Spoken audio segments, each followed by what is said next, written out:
Hello friends, आप सभी का स्वागत है आपके अपने परिवार एमके स्टडी में।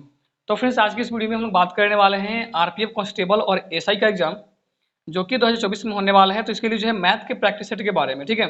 और आज के इस वीडियो में हम लोग जो है मैथ के 10 इंपॉर्टेंट जो है कंसेप्ट को, या फिर ऐसा बोल सकते हैं कि 10 इंपॉर्टेंट जो है क्वेश्चन को कवर करने वाले हैं। और मैं बस आप लोगों से यही कहूँगा कि वीडियो को जो है आप लोग एंड तक देखिएगा। सारे प्रश्न को जो है पहले अपने आप से जो है लगाने का प्रयास कीजिएगा, फिर जो है यहाँ पर सॉल्यूशन को देखिएगा। हाँ, और मैं इतना एक बात जो है दावे के साथ बोल सकता हूँ कि आपको जो है एकदम आसान तरीके से जो है 10 क्वेश्चन को एकदम इजीली जो है आपको कवर कराया जा रहा है। तो एक बार जो है वीडियो को जरूर देखिएगा, कंसेप्ट को जो है जरूर सीखिएगा। और अगर आपको जो है कंसेप्ट अच्छा लगे तो वीडियो को जो है लाइक भी करिएगा। तो चलिए स्टार्ट करते हैं, ज़्यादा टाइम ना लेते हुए हम लोग जो है क्वेश्चन नंबर 1 से जो है स्टार्ट करते हैं। तो चलिए आइए देखते हैं। यहाँ से जो है क्वेश्चन नंबर 1 को स्टार्ट करते हैं। प्रश्न जो है आपको यहाँ पे दिखाई दे रहा होगा। तो सबसे पहले जो है अपने आप से बनाने का प्रयास कीजिएगा। तो क्वेश्चन नंबर 1 में बोल रहा है कि 19 का पावर जो है 300 को अगर हम 20 से डिवाइड करते हैं तो रिमाइंडर कितना बचेगा, यानी कि जो है शेषफल कितना बचेगा, ठीक है। तो 19 के पावर 300 को हम ऐसे भी लिख सकते हैं कि सर 19 का स्क्वायर और यहाँ पे जो है 150। 150 क्यों? क्योंकि इस ब्रैकेट का मतलब होता है मल्टीप्लाई। जब 150 में 2 से मल्टीप्लाई करेंगे तो यहाँ पे जो है पावर 300 ऑलरेडी हो जाएगा, ठीक है। तो आप बोलिए सर 19 का पावर जो है 361 होता है, और इसमें जो है क्या करना है, तो 20 से हम लोग को डिवाइड करना है। सिंपली क्या करना है, 361 में जो है आप लोग 20 से डिवाइड कीजिए। एक बार में जाएगा 20, यहाँ पे जो है आपका बचेगा 16, और एक यहाँ से उतारेंगे 8 बार में जाएगा आपका 160, रिमाइंडर बचेगा 1। अब 1 का पावर अगर आप कुछ भी रखिएगा, 1 का पावर अगर आप कुछ भी रखते हैं तो आपका जो आंसर आता है वो केवल केवल 1 आएगा, ठीक है। यानी कि ऑप्शन नंबर यहाँ से जो है आपका बी बिल्कुल ही करेक्ट आंसर हो जाएगा, ठीक है। ऐसा प्रश्न अगर आपसे कभी भी पूछे, आपको बस ये ध्यान में रखना है कि जो नंबर दिया है उससे ये वाला नंबर बड़ा होना चाहिए। अगर बड़ा नहीं होगा तो इसी प्रकार से जो है दो को जो है अंदर लाके और क्या करेंगे, इसको बड़ा बनाएंगे। तो बड़ा बनाया 361, और इसमें जो है डायरेक्टली आपको डिवाइड देना है, और जो यहाँ पे रिमाइंडर बचेगा वही आपका आंसर हो जाएगा। जो यहाँ पे बचेगा वही आपका आंसर। अगर यहाँ पे 2 बचता है तो आपका 2 आंसर, 3 बचेगा 3 आंसर, ठीक है। तो चलिए आगे बढ़ते हैं। ये कंसेप्ट जो आपको समझ में आ गया होगा। तो चलिए आगे बढ़ते हैं नेक्स्ट क्वेश्चन की ओर। चलिए, अंडर रूट में जो है 544 का स्क्वायर माइनस का 200 जो है 56 का स्क्वायर, इसका आपको जो है वैल्यू बताना है। बहुत ही जो है क्वेश्चन सिंपल है। कुछ बच्चे क्या करते हैं कि यहाँ पे जो है इसका स्क्वायर निकालने लगते हैं, फिर इसका स्क्वायर निकालने लगते हैं, आपस में माइनस करते हैं, फिर उसको रूट से बाहर लाते हैं। तो उसमें जो है बहुत ही ज़्यादा टाइम टेकन है, ठीक है। इसको जो है आप एक अलजेब्रा के फॉर्मूला से एकदम इजीली, एकदम जो है शॉर्ट तरीके से बना सकते हैं। फॉर्मूला क्या है, तो ए माइनस बी, यानी कि ए स्क्वायर माइनस बी स्क्वायर बराबर होता है ए प्लस बी के इंटू ए माइनस बी के। इस फॉर्मूले का इस्तेमाल करके आप जो है इसको एकदम आसान से आसान तरीका से बना सकते हैं। चलिए इसमें हम लोग जो है बैठाते हैं। तो ये हो गया अंडर रूट ए प्लस बी, यानी कि एक बार जो है इसको हम ए मान लेते हैं, इसको बी मान लेते हैं। तो एक बार क्या करेंगे, प्लस करेंगे। तो प्लस कीजिए, 6 4 10 हो जाएगा, 5 4 9 और एक हासिल 10 का जीरो, फिर हासिल एक 5 6 7 और एक हासिल 8, 800 हो गया। मल्टीप्लाई, एक बार माइनस करेंगे तो 500 जो है 44 में 256 को माइनस करेंगे, ठीक है। कितना आएगा, तो 14 में से जो है 6 जाएगा तो 8 बचेगा। यहाँ पर 13 हो गया, तो 13 में से जो है आपको 5 को माइनस करना है, तो 8 5 13 हो जाएगा। और यहाँ पे 4 हो गया, 4 में से तो 2 जाएगा तो आपका 2 हो गया, यानी कि जो है 2 8 और 8 आ गया, ठीक है। अगर 800 का इसमें मल्टीप्लाई करेंगे तो देखिए कितना आएगा। सिंपली कुछ नहीं करना है, डबल जीरो है तो केवल आप जो है 8 से मल्टीप्लाई कीजिए। तो 8 8 64 के 4 हासिल 6, 8 8 64, 64 में 6 जोड़ेंगे 70 हासिल 7, 8 गुना 16, 16 में 7 जोड़ेंगे आपका हो जाएगा 23, और ये डबल जीरो को डबल जीरो यहाँ पर लगा देंगे। अब आपको यहाँ पर चेक करना है कि ये जो है किसका स्क्वायर रूट है, ठीक है। तो स्क्वायर रूट चेक करने के लिए जो है फ्रेंड्स आपको करना क्या है कि स्क्वायर निकालने के लिए देखिए यहाँ पर हम लोग जो है जोड़ा लगाते हैं, जैसे 2 का जोड़ा, 2 का जोड़ा और ये 2 का जोड़ा, ठीक है, लगा लिए। तो अब आपको चेक करना है कि ये जो 23 है वो किसके स्क्वायर के नजदीक है, इसके स्क्वायर के नजदीक है, यानी कि आसपास में है। तो आप बोलेगा सर देखिए 4 का स्क्वायर करेंगे तो 4 का स्क्वायर होता है 16, 5 का स्क्वायर होता है 25। आप बोलेगा सर देखिए जो 23 है ये तो 5 का स्क्वायर तो बड़ा हो जा रहा है, लेकिन हमको जो है इसके छोटा चाहिए। तो किसका स्क्वायर है, 4 का स्क्वायर है 16, यानी कि इसके जो है आसपास है, यहाँ पे 4 लिखेंगे। अब आप ऑप्शन में देखिएगा कि 4 जो है केवल 2 ऑप्शन में है, एक बी वाले में है और एक डी वाले में है, या तो बी होगा या तो डी होगा। तो अभी अगर आप चाहें तो बिना आगे बढ़े यहीं पे, यानी कि इतना ही से जो है आप लोग कन्फर्म आंसर टिक कर सकते हैं। कैसे, तो जैसा कि डी में बोला है 400, आपको पता है कि 400 का कभी भी स्क्वायर कीजिएगा तो सबसे पहले 4 का स्क्वायर होता है 16, और ये डबल जीरो का स्क्वायर कीजिएगा तो ये हो जाएगा इतना, यानी कि जो है ये 16। आप देख सकते हैं कि 16 कितना है, तो ये जो है आपके इकाई दहाई सैकड़ा हजार 10,000 लाख 1,60,000 है, जबकि यहाँ पे जो है आपको 2,30,400 के बारे में बात कर रहा है, यानी कि 400 जो होगा ऑप्शन नंबर डी तो कभी हो नहीं सकता। जो बच गया ऑप्शन नंबर बी 480, यही आपका जो है करेक्ट आंसर हो जाएगा। ठीक है, तो एग्जाम में जो है इस प्रकार से आपको पकड़ना सीखना है। पूरा अगर आप सॉल्व करने बैठ जाइएगा तो आपको बहुत इसमें जो है टाइम टेकन है। ठीक है, तो आप ऐसा चेक कर लीजिएगा 400, आखिर में देखिए पहला नंबर तो 4 होगा, लेकिन 4 जो है आपका 2 में आ रहा है, एक बी में और एक डी में, तो डी तो कभी हो नहीं सकता क्योंकि 400 का अगर आप स्क्वायर कीजिएगा तो ये इतना आएगा। अब बच गया आपका ऑप्शन नंबर बी, जाहिर सी बात है जब डी हुआ ही नहीं तो ऑप्शन नंबर बी हो जाएगा, तो इसका करेक्ट आंसर जो है ऑप्शन नंबर आपका बी हो जाएगा। ठीक है, चलिए इसको आप लोग जो है नोट कर लीजिएगा। आगे बढ़ते हैं अगला क्वेश्चन नंबर 3 की ओर।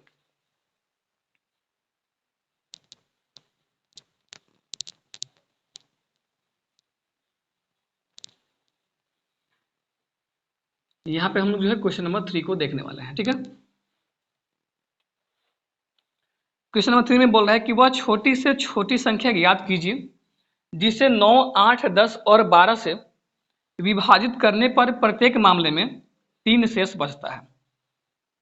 ठीक है, ऐसे प्रश्न जो है आपको देखिए बेसिक सीखना ही नहीं है, क्योंकि अगर आप बेसिक से लगाइएगा तो आपका भी आंसर वही आएगा, जबकि एक बंदा जो है जितना देर में आप बेसिक से लगाइएगा, जितना देर में आप जो है उसको बेसिक को टच करने का सोचिएगा, उतना देर में एक बंदा जो है आपसे निकल कर इस क्वेश्चन को जो टिक करके चला भी जाएगा।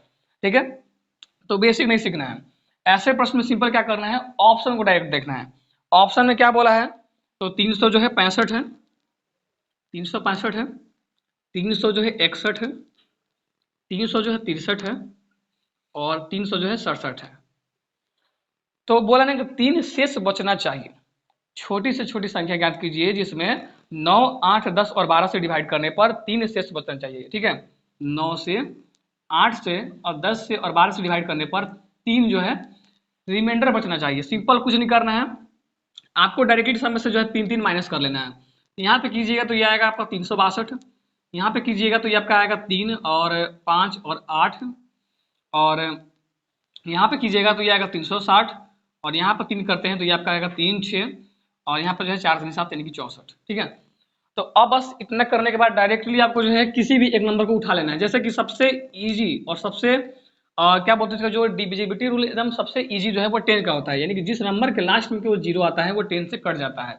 तो आप 10 को उठाइएगा। अब चेक करना है ऑप्शन में कि क्या 10 से ऐसा कौन सा नंबर जो कट रहा है, तो आप बोलेंगे सर केवल एक ही नंबर है 360, बाकी ये सब नहीं कटने वाला है। ठीक है, इसका मतलब कि जो ऑप्शन नंबर सी है आपका बिल्कुल ही करेक्ट आंसर हो जाएगा विद इन सेकंड में, केवल सेकंड ओवर में आप जो है इसको सॉल्व कर सकते हैं। तो बेसिक आपको अभी नहीं सीखना है। ठीक है, बेसिक से बनाइएगा तो क्या किया जाता है इसमें, इसका जो है आपको एलसीएम निकालना पड़ेगा। ठीक है, एलसीएम क्यों, क्योंकि छोटी से छोटी संख्या बोला है तो एलसीएम निकालना पड़ेगा। अगर आप इसका एलसीएम निकालते हैं तो इसका एलसीएम निकालने पर फिर बोला है कि 3 जो है शेष बचना चाहिए, तो इसका एलसीएम जो है आपका 360 आएगा, और ये भी बोला है कि 3 शेष बचना चाहिए, फिर लास्ट में आपको जो है 3 जोड़ना पड़ेगा। तो जितना देर में आप इसका एलसीएम निकालेंगे उतना देर में आप जो है क्वेश्चन को सॉल्व करके चले जाइएगा। ठीक है, तो आपको जो है बेसिक इस पर नहीं जाना है। ठीक है, चलिए आगे बढ़ते हैं। अगला क्वेश्चन है क्वेश्चन नंबर 4 है हमारे सामने, 4 को सीखते हैं। कह रहा है कि एक शहर की जनसंख्या में प्रतिवर्ष 10% की वृद्धि होती है, वर्तमान में इसकी जनसंख्या 1000 है, कितने वर्ष में इसकी जनसंख्या बढ़कर 1331 हो जाएगी। बहुत ही सिंपल सवाल है, और जो लोग जो है ऐसे सवाल बनाए होंगे कभी ना कभी जो है कहीं ना कहीं सॉल्व किए होंगे, वो जो है इसको आराम से जो है 2-3 सेकंड में सॉल्व कर सकते हैं। बट यहाँ पे बात ये है कि आखिरकार इसका कंसेप्ट क्या है, कैसे बनेगा। ठीक है, और सबसे आसान तरीका क्या है इसको बनाने का, आइए सीखते हैं। देखिए बोल रहा है कि एक शहर की जो है जनसंख्या है प्रतिवर्ष 10% जो है वो बढ़ रही है, तो कह रहा है कि 1000 की जनसंख्या कितने वर्ष बाद जो है 1331 हो जाएगी।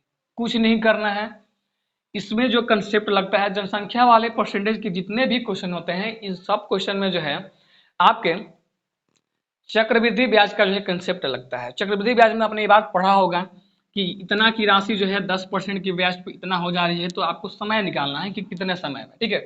या तो आप उस फॉर्मूला को पुट करिएगा, नहीं तो सबसे सिंपल कॉन्सेप्ट लगाइएगा कि 10% का अर्थ होता है, इसका वैल्यू लिखेंगे तो ये होता है 10% हटेगा, बटा में आ गया 100, जीरो से जीरो कटेगा, यानी कि 10 रुपये पर जो है 10 रुपये पर जो हम लोग को 11 रुपये का क्या देना है, ब्याज देना है। 10 रुपये पे 11 रुपये का ब्याज देना है, यानी कि 10 की जनसंख्या 11 बढ़ रही है, यानी कि जो 10 लोग हैं वो 11 हो जा रहे हैं एक साल में।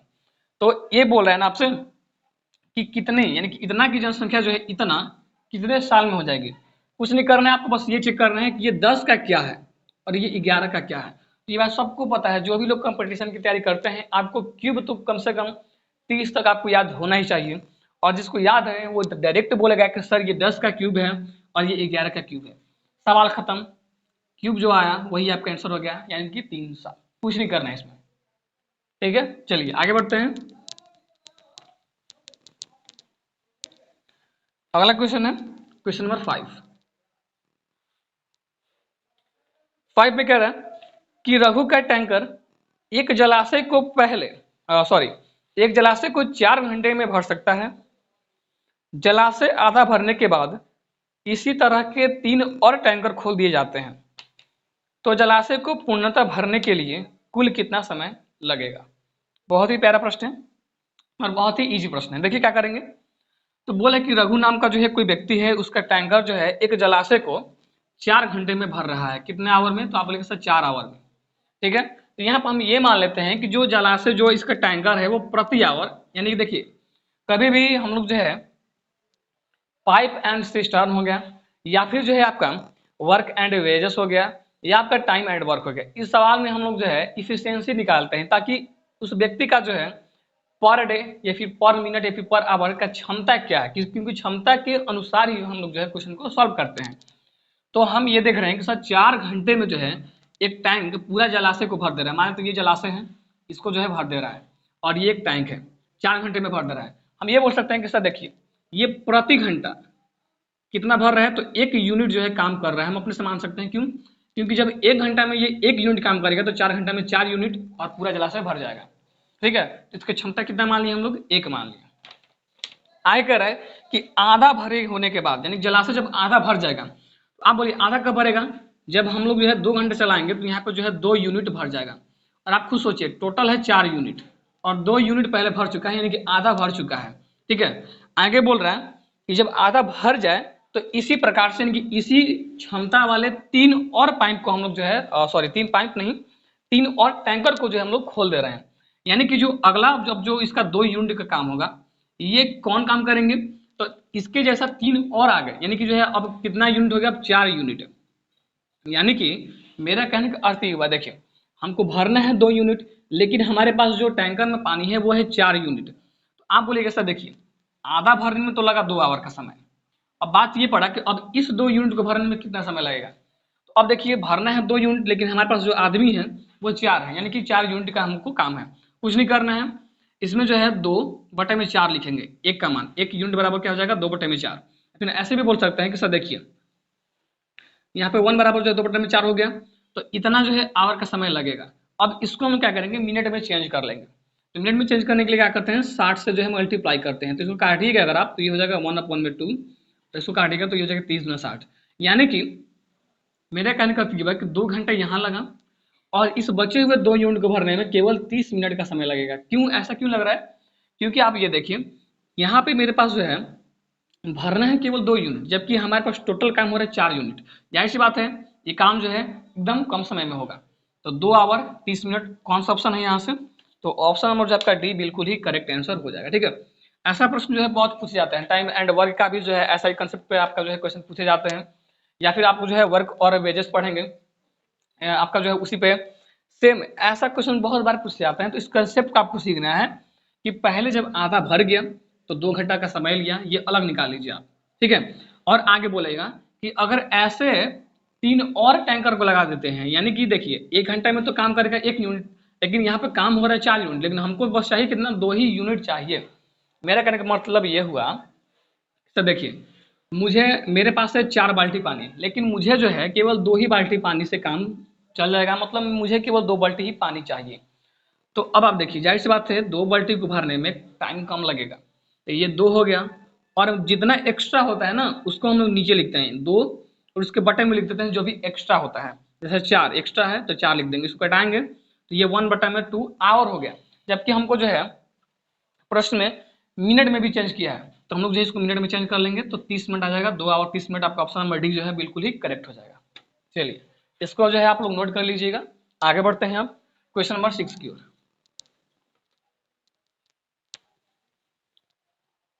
चलिए क्वेश्चन नंबर जो है 6 को देख लेते हैं। 6 क्वेश्चन में क्या कह रहा है कि 16 आदमी एक कार्य को 24 जो है दिनों में पूरा कर सकते हैं, और 24 महिलाएं उसी कार्य को 32 दिनों में जो है पूरा कर सकती हैं। बहुत ही प्यारा सा प्रश्न है। 16 महिलाएं, सॉरी 16 जो है आदमी है, यानी कि 16 जो मैन है वो किसी कार्य को 24 दिन में पूरा कर सकते हैं। 24 दिन में पूरा कर सकते हैं, ये कंसेप्ट जो है फ्रेंड्स आपको याद होगा। ये एक आपका जो है MTH कंसेप्ट होता है, जिसमें M जो होता है वो चाहे आपको मैन हो सकता है, वोमैन हो सकता है, या फिर जो है कोई आपका बच्चा हो सकता है, जैसे बॉय हो गया, गर्ल हो गया, मतलब कोई भी जो है काम करने वाली वस्तु यहाँ पे हम रख सकते हैं। T से जो है आपका टाइम को डिनोट करेंगे, और H से जो है आवर को। ठीक है, अगर इस सवाल में आपको जो है वर्क भी दे देता है तो बटन में जो है यहाँ पे वर्क भी लगा देते हैं। तो यहाँ पे एक फॉर्मूला होता है जिसको MTH फॉर्मूला बोलते हैं। ठीक है, तो इस फॉर्मूले के तहत आपके जो है टाइम एंड वर्क के ऐसे जितने भी प्रश्न आएंगे कि 16 महिलाएं इस इतने दिन में काम करते हैं, 16 पुरुष जो है इसी काम को इतने दिन में पूरा करते हैं, तो इसी कंसेप्ट जो है आप इसको निकाल सकते हैं। बस इसके जगह पर जो वैल्यू को पुट करना है। मैंने कुछ नहीं किया है, आप खुद देख सकते हैं। क्वेश्चन में बोला है कि 16 आदमी यानी कि मैन, 16 मैन, ठीक है, कितने दिन में पूरा कर सकते हैं, तो 24 दिनों में, यानी कि टाइम बोल रहा है ना, तो 24 दिन। अगर इसमें ये भी बोलता है कि 24 दिनों में प्रत्येक दिन जो है 4 घंटे काम करते हुए पूरा करते हैं, तो यहाँ पे हम आवर भी लिख देते हैं कि सर 4 घंटे दिया है, लेकिन दिया नहीं है तो केवल यहाँ पे टाइम लिख के छोड़ देंगे। आगे देखिए क्या बोल रहे हैं। फिर बोल रहा है आपका कि 24 महिलाएं उसी कार्य को 32 दिनों में, इसी कार्य को 24 महिलाएं यानी कि 24 वोमेन 32 दिन में जो है पूरा कर रही हैं। तो अब इस रिलेशन से जो आपको मेन का और वोमेन का जो है क्षमता प्राप्त होगा, यानी कि जो है इफिशियंसी आपको प्राप्त होगा कि इफिशियंसी कितना है। आखिरकार जो मैन है वह एक दिन में जो है कितना यूनिट काम कर रहा है, जो वोमेन है वह एक दिन में जो है कितना यूनिट काम कर रही है। तो इस कंसेप्ट जो है हमको यूनिट प्राप्त होगा। आइए इसको हम लोग जो है कट कर लेते हैं। तो ये 24 से जो है 24 गया, 16 दूना 32 गया, यानी कि यहाँ से जो है मैन का और वुमेन का जो रेशियो आ गया वो 2/1, यानी कि जो क्षमता आ गया वो 2/1, यानी कि जो है मैन वो प्रतिदिन 2 काम कर रहा है और जो वुमेन है वो प्रतिदिन 1 काम कर रही है। ठीक है, चलिए आगे बढ़ते हैं क्वेश्चन में। क्वेश्चन में आगे बोल रहे हैं कि 16 आदमी और 16 महिलाएं ने मिलकर 12 दिनों तक कार्य किया। अब देखिए यहाँ सबसे पहले ये बात कर लेते हैं कि टोटल कार्य कितना है। दोनों में से आप किसी को भी उठाइएगा तो टोटल जो है दोनों ही कार्य को दर्शाएंगे। ठीक है, ये जो दोनों आपका जो यहाँ पे इक्वेशन लिखा गया है, जो समीकरण लिखा गया है, ये दोनों ही समीकरण टोटल वर्क को जो है दर्शाएंगे। दोनों में से आप किसी को एक को उठा सकते हैं। जैसे कि मेरा मन किया कि मैंने इसको उठाया, ठीक है, तो यहाँ पर मैन की जगह पर कितना रखेंगे, 2 रखेंगे। तो 16 दूना 32 और 32 में जो है 24 ले मल्टीप्लाई कर देंगे। 4 दूना 8, 2 दूना 4, 4 3 12, 3 दूना 6 1 7, 8 4 2 6 768।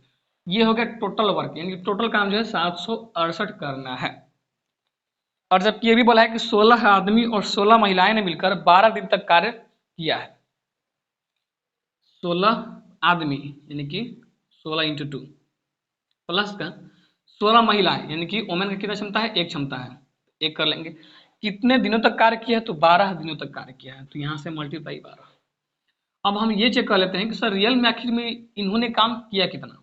देखिए 16 दूना 32 और 16 कम 16, 32 में 16 जोड़ के 12 से मल्टीप्लाई कर देंगे। ठीक है, तो 32 में अगर आप 16 जोड़िएगा तो 6 2 8 हो जाएगा और 3 1 4, 48 मल्टीप्लाई 12 कीजिएगा, आपका जो है 8 दूना 16, हासिल 1, 4 दूना 8 1 9, और यहाँ से जो है 8 एकम 8 और 4 एकम 4 6 9 8 17 का 7 और 4 1 5, यानी कि जो है 576 काम जो है पूरा हो चुका है। ठीक है, इतना काम पूरा हो चुका है। तो टोटल काम में से जो है, जो काम का पूरा हो गया उसको हम लोग जो है माइनस कर लेते हैं, ठीक है। माइनस करने पे जो बचे हुए काम है वो हमको प्राप्त हो जाएगा, तो माइनस कर लेते हैं। 8 में से 6 गया, 2 बचेगा। 6 में से 7 जाएगा नहीं, हासिल लेंगे 16, 16 में से 7 गया जो है आपका हो जाएगा यहाँ पे 9 7 16, और 6 में से 5 गया तो 1 बचा, यानी कि 192 काम बचा है अभी भी। और आगे प्रश्न में देखिए क्या बोल रहा है कि 2 दिनों में शेष कार्य को पूरा करने के लिए, 2 दिनों में ये शेष कार्य को पूरा करने के लिए कितने और पुरुषों की कार्य पर जो है लगाया जाना चाहिए। मतलब कि 16 पुरुष तो ऑलरेडी काम कर ही रहे हैं, ठीक है, लेकिन ये शेष कार्य को करने के लिए और कितने पुरुष को लगाएं ताकि यह काम केवल 2 दिन में हो जाए। ये क्वेश्चन कैसे बनेगा? ये 16 पुरुष जो है काम कर रहे हैं पहले से ही, लेकिन और कितने अधिक पुरुष को, मान लेते हैं यहाँ पे जो है एक्स, हमें मालूम थोड़ा है कि और कितना लगाएंगे, तो मालूम नहीं है तो यहाँ पे एक्स मान लेते हैं कि एक्स पुरुष जो है अगर हमने और शामिल कर दिया, और पुरुष का कितना एफिशिएंसी है 2 है, तो यहाँ पे 2 लिख लेंगे। और ये पूरा काम केवल और केवल 32 नहीं, केवल और केवल 2 दिन में ही करना है। और किस काम को? तो ये शेष काम को, यानी कि इस काम को। इक्वेशन बन गया, सॉल्व कीजिएगा आंसर आ जाएगा। देखिए 16 दूना 32 प्लस का 2x मल्टीप्लाई 2 बराबर 192, ठीक है। यहाँ से जो है 16, ये जो 2 है 2 का मल्टीप्लाई दोनों में होगा, एक बार इसमें करेंगे तो 32 दूना 64, और ये हो जाएगा आपका 2x और 2 4x बराबर जो है 192। 64 को इधर माइनस करेंगे तो कितना बचेगा?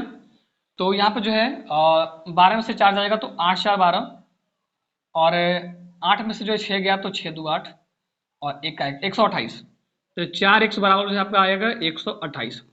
तो x का मान कितना आएगा? तो 128 में जो है इस 4 इधर मल्टीप्लाई में है, इधर लाएंगे तो डिवाइड में हो जाएगा, डिवाइड करेंगे तो 4 3 12 और 4 दूना 8, यानी कि 32 आदमी की जो है और आवश्यकता पड़ेगी। कौन सा ऑप्शन में बोला है? तो इसका ऑप्शन नंबर जो है ए में ही दिया है, यानी कि इस प्रश्न का जो करेक्ट आंसर होगा वो होगा ऑप्शन नंबर ए। बिल्कुल आसान तरीका से जो है आपका आंसर आ गया, ठीक है। देखिए इसमें क्वेश्चन थोड़ा सा टाइम टेकन है, क्योंकि क्वेश्चन आप पढ़ सकते हैं, ये क्वेश्चन अगर आप कितना भी शॉर्ट में बनाइएगा तो इससे ज़्यादा शॉर्ट ये हो ही नहीं सकता है। हाँ, ये एक चीज़ हम आपको बता सकते हैं कि अगर आप इस मेथड से जाते हैं तो इसमें गलती होने के चांसेस बिल्कुल ही नहीं है, बिल्कुल ही नहीं। आपको बस केवल मल्टीप्लाई पर ध्यान देना है, बाकी जो है आपका आंसर अपने आप आते रहेगा, ठीक है। तो आई होप कि जो है आपको ये कंसेप्ट जो है समझ में आया होगा।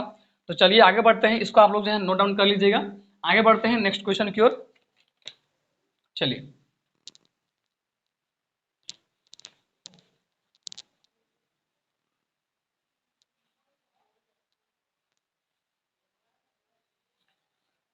अगला क्वेश्चन है, क्वेश्चन नंबर 7 है, जो कि बहुत ही इजी क्वेश्चन है, लेकिन जो है आपके परीक्षा में पूछा भी गया है, इसीलिए जो इस क्वेश्चन को कराना बहुत ही ज़्यादा आवश्यक है। कह रहा है कि निम्न में से कौन सी भिन्न जो है अवरोही क्रम, यानी कि जो है डिसेंडिंग ऑर्डर में सही तरीका से लिखा गया है। कुछ नहीं करना है, किसी भी एक ऑप्शन का आपको उठा लेना है। जैसे मैंने ऑप्शन नंबर 1 उठाया, 5/8 हो गया, 7/12 हो गया, 3 में जो है 4 हो गया, और 5 में 13 में 16 है। यहाँ पे 13 में 16 है, ठीक है। चलिए ये हम लोग को जो है क्वेश्चन हो गया। कुछ नहीं कर रहे हैं, नीचे जो नंबर दिया है उसका एलसीएम ले लेना है आपको। तो एलसीएम की कैसे लेंगे? तो 8 का, 12 का, 4 का और 16 का। तो इसमें क्या करते हैं, सबसे बड़े वाले नंबर को चूज करते हैं, या फिर आप ऐसे देखिए कि 4 का, 8 का जो और 12 का, इन तीनों का एलसीएम जो है आपको पता पहले से ही होता है कि सर इसका एलसीएम जो है 24 होता है। क्यों 24? 24 4 से भी कट जाएगा, 12 से भी कटेगा और 8 से भी कटेगा, ठीक है। लेकिन ये 24 जो है 16 को नहीं काट पाएगा, नहीं काट पाएगा। तो अब इसको क्या कीजिएगा, इसको जो है आप लोग तोड़िएगा। अगर हम जो है 8 से तोड़ते हैं तो 8 दूना 16, और ये 8 से 24। बात को समझिएगा, यहाँ पे इस 2 के ही वजह से जो है ये 3 नहीं कट पा रहा है। तो क्या हम इस 2 का अगर मल्टीप्लाई इसमें कर देंगे तो ये जो है कट जाएगा, यानी कि इसका जो एलसीएम आएगा कितना आएगा, 24 दूना 48 आएगा, ठीक है। ये एक शॉर्ट फॉर्म में निकालने का। अगर आपको जो है इस पर एक स्पेशल वीडियो चाहिए कि सर एलसीएम जो है सबसे आसान तरीके से कैसे निकालें, तो आप एक बार जो है कमेंट कीजिएगा, आपको जो है बताया जाएगा, ठीक है। चलिए 48 आ गया, तो सब में जो आपको मल्टीप्लाई कर देना है 48 48,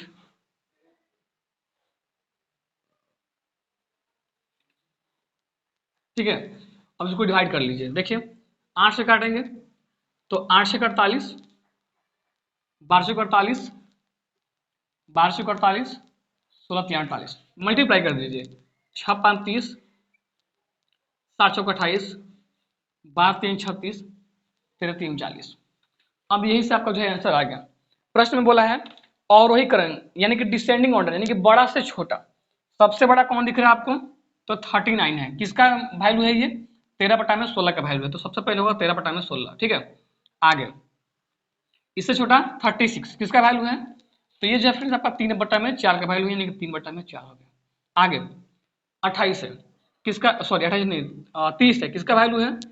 5/8 का वैल्यू है। और लास्ट में बच गया 28 यानी कि जो है 7/12। अब आप चेक कर लीजिए ये कौन सा ऑप्शन में दिया है। ऑप्शन नंबर जो है आपका डी यहाँ से बिल्कुल ही करेक्ट आंसर हो जाएगा, ठीक है। तो ऐसे प्रश्न में जो है किसी भी एक जो है ऑप्शन को आपको उठाना है, नीचे दी गई संख्याओं का जो है एलसीएम निकाल के उसी एलसीएम से सब में मल्टीप्लाई करना है, और मल्टीप्लाई करने के बाद जो है जो नीचे जो नंबर दिया है उससे काटना है, काटने के बाद ऊपर वाले नंबर के साथ जो है मल्टीप्लाई कर लेना है और चेक कर लेना है कि आखिर में किस क्रम में जो है क्वेश्चन में बोला है। अगर आपको जो है अवरोही बोलेगा तो उसके अनुसार इसको जो है सजाना है, अगर अवरोही बोलेगा तो उसके अनुसार इसको सजाना है, ठीक है। अगर आपको असेंडिंग बोलेगा, डिसेंडिंग बोलेगा, जिस भी क्रम में बोलेगा उस क्रम में जो आपको इसको क्या करना है, अरेंज कर देना है, ठीक है। सबसे जो है ये आसान मेथड है, ठीक है।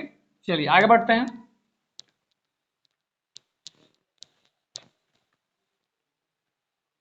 अगला क्वेश्चन है क्वेश्चन नंबर 8। 8 जो है फिर सबका बोर्डमास का एक क्वेश्चन है, आप लोग जो इसको सॉल्व कीजिएगा। जैसा कि देख सकते हैं प्रश्न है 45 माइनस का बड़ा ब्रैकेट 38 माइनस का middle bracket 80 divided by 4 minus का 8 माइनस का 12 डिवाइडेड बाई 3 ब्रैकेट बंद डिवाइडेड बाई 4 ब्रैकेट बंद, क्या होगा, ठीक है। आपको सॉल्व करना है। तो देखिए कुछ नहीं करेंगे, सबसे पहले जो है स्मॉल ब्रैकेट को यानी कि छोटा ब्रैकेट का काम होता है, छोटा ब्रैकेट के बाद आपका आता है मझला ब्रैकेट, फिर आता है बड़ा ब्रैकेट, ठीक है। इसके अनुसार चलते हैं, ठीक है। तो सबसे पहले जो है छोटा ब्रैकेट खोजिएगा कहाँ है, आप बोलेंगे सर यहाँ पे है। अब छोटा ब्रैकेट मिल गया, अब उसके अंदर क्या काम करना है, तो सबसे पहले काम करते हैं ऑफ का। अगर ऑफ दिया है तो ठीक है, नहीं दिया है तो अलग बात है। ऑफ के बाद आता है भागा का काम, फिर मल्टीप्लाई का, फिर प्लस का, फिर माइनस का, इसी को बोलते हैं बोर्डमास, ठीक है। तो यहाँ पे देख सकते हैं सर ऑफ तो इसमें कहीं है नहीं, यानी कि जो है डिवाइड है, यानी कि सबसे पहला काम जो है डिवाइड का करेंगे। तो यहाँ से जो है 12 में 3 से डिवाइड देंगे तो आप बोलेंगे सर 4 आ जाएगा, और ये हो जाएगा 8 माइनस का 4, ठीक है। इस 8 में से 4 को अगर आप माइनस करते हैं तो यहाँ पे जो है आंसर आप आएगा 4। इतना बात क्लियर है, बाकी सब जैसा है तैसा लिख लेंगे। 80 डिवाइडेड बाई 4 माइनस का माइनस डिवाइडेड बाई 4 ब्रैकेट बंद। अब जब छोटा वाला ब्रैकेट का काम हो गया तो अब हम लोग जो है मझला ब्रैकेट को देखेंगे, यानी कि इस ब्रैकेट को। तो इसमें देखिए सबसे पहले क्या करेंगे, यही काम करेंगे, ऑफ तो कहीं है नहीं, डिवाइड करेंगे। डिवाइड देखिए बहुत जगह है, एक यहाँ पे भी है और एक यहाँ पे भी है। डिवाइड कीजिए, 4 में 4 से डिवाइड कीजिएगा तो 1 आएगा, माइनस का माइनस रहेगा। 80 में 4 से डिवाइड कीजिएगा तो 4 दूना 8 यानी कि 20 आएगा। 20 में से 1 माइनस कीजिएगा तो आपका आंसर जो है 19 आएगा, 19 आएगा। इतना काम खत्म हो गया। अब यहाँ से आता है 19 माइनस का माइनस रहेगा, 38 का जो है 38 लिख देंगे। अब 38 में से 19 को माइनस करेंगे तो कितना आएगा, 19 ही आएगा, ठीक है। और इसका भी काम खत्म हो गया, केवल लास्ट बचा है 45। 45 में से जो है 19 को माइनस कर लेंगे, कितना आएगा। आप बोलेगा सर 5 में से तो 9 जाएगा नहीं, तो हासिल ले लेंगे। 15 में से 9 जाएगा तो 9 6 15, और 3 में से 1 जाएगा तो 2 बचेगा, यानी कि ऑप्शन नंबर जो इसका आपका सी बिल्कुल ही करेक्ट आंसर हो जाएगा। देखिए कितने बच्चे क्या करते हैं ना कि यहाँ से लाइन से चलते हैं, जबकि आपको ऐसे क्वेश्चन में एग्जाम में लाइन से नहीं चलना है। जहां से छोटा ब्रैकेट दिया है क्वेश्चन को वहीं से शॉर्टकट में सॉल्व करते जाना है। लाइन से आपको यहाँ कोई फेयर कॉपी नहीं कर रहे हैं आप लोग, ठीक है। तो जहां से मन वहां से आप स्टार्ट कर सकते हैं, बस आपको ये रूल जो है याद होना चाहिए।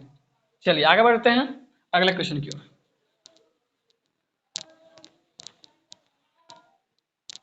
चलिए अगला प्रश्न है क्वेश्चन नंबर 9।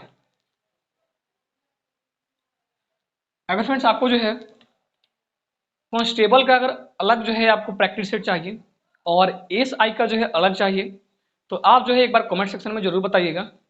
और अगर आपको जो है कोई सा भी एक कंसेप्ट समझना है, जैसे अभी जो क्वेश्चन नंबर 9 है वो आपका चुनाव से संबंधित प्रश्न है इसमें, ठीक है। तो कोई सा भी अगर आपको कंसेप्ट सीखना है तो उस कंसेप्ट का जो है कमेंट सेक्शन में आपको जो है बस जिक्र कर देना है, एक बार कमेंट कर देना है, उस कंसेप्ट को जो है आपको एकदम बेहतर और एकदम आसान तरीके से जो है आप तक पहुंचाया जाएगा, ठीक है।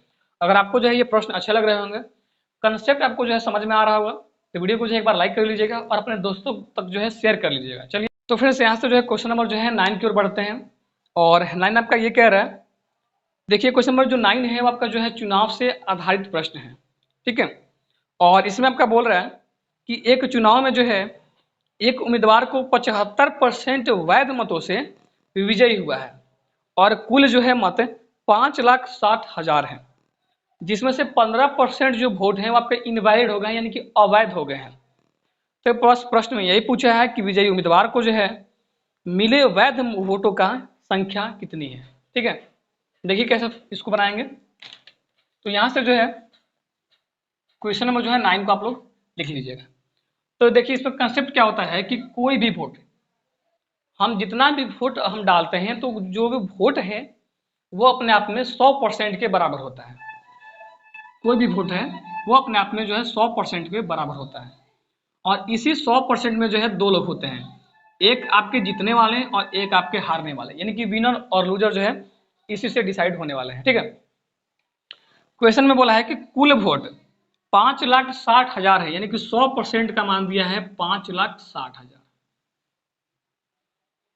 आगे ये भी बोला है कि कुल वोटों में से 15% वोट जो है वो क्या हो गए इनवैलिड, यानी कि जो है रद्द कर दिए गए।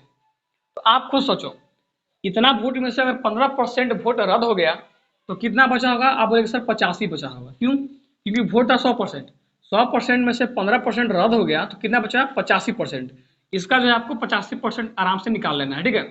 0000 अगर आप इसको जो है मल्टीप्लाई करते हैं तो आपका आंसर जो है आपका आएगा 56 है और यहाँ पे 85 है। तो मल्टीप्लाई कीजिएगा तो ये जो है आपका 476 और 00 और 10 और हो जाएगा, ठीक है। यानी कि इसका जो आपका आंसर आएगा 4,76,000 जो वोट है वही केवल जो है सही है। उसमें से भी बोला है कि जो जीत रहा है व्यक्ति उसको वैध मतों का, यानी कि इतना वोटों का 75% ही केवल मिला है।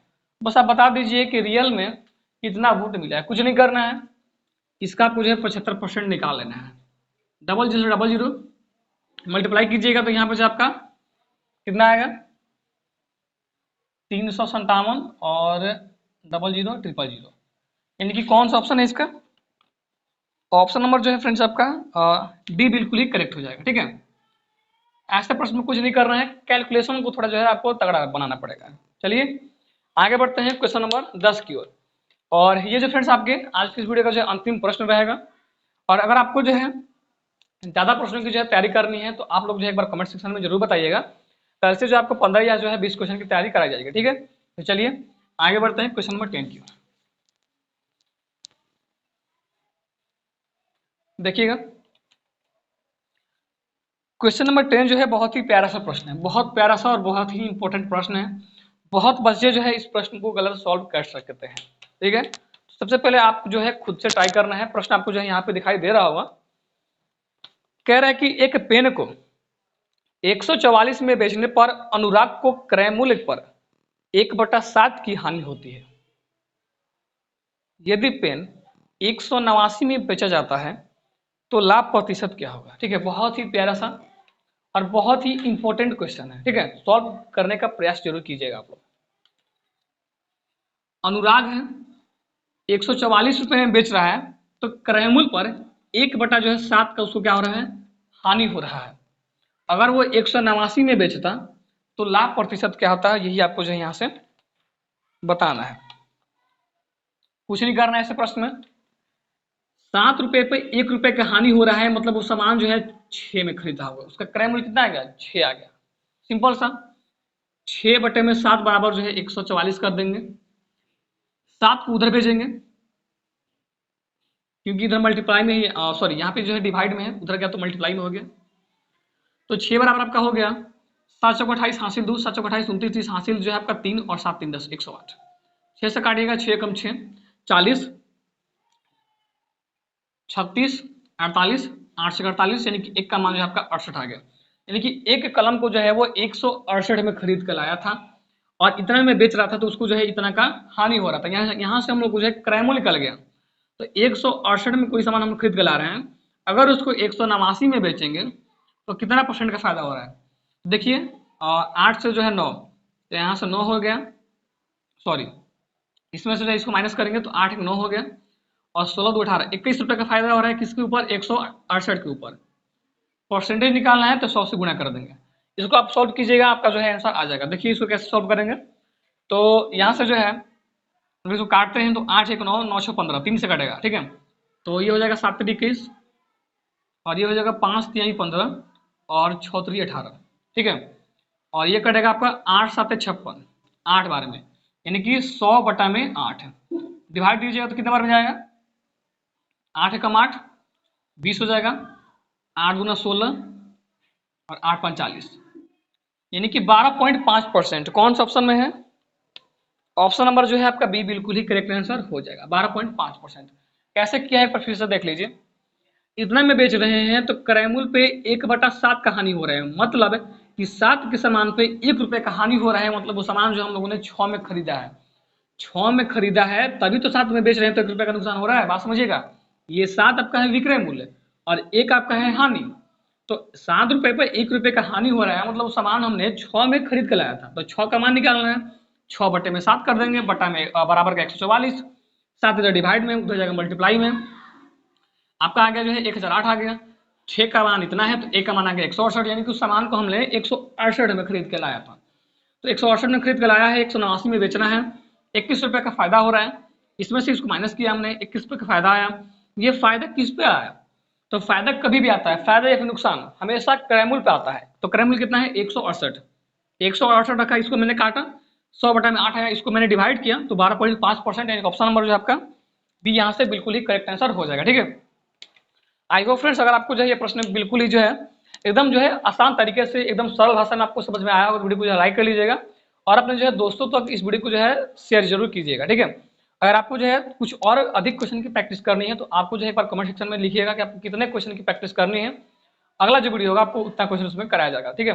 तब तक के लिए धन्यवाद, थैंक यू।